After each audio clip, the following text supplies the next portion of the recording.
Hello everyone and welcome to a new tutorial, and today I'm going to show you how to enable display over other apps on Android.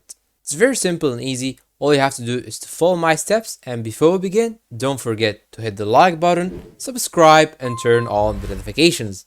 First, you should go to developer options, and this can be done by scrolling down till you find developer options. But on some Android devices, it is not available all the time. So what you have to do is to go to About Phone, then tap on this place right here, menu version, till you get this message, you are now a developer. Then go back and type in this search bar, developer options.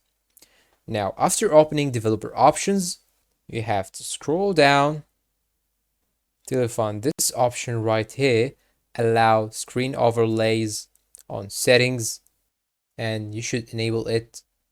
And that's all. It's very simple and easy. I hope this video is useful to you all. Thanks for watching and see you in a new video.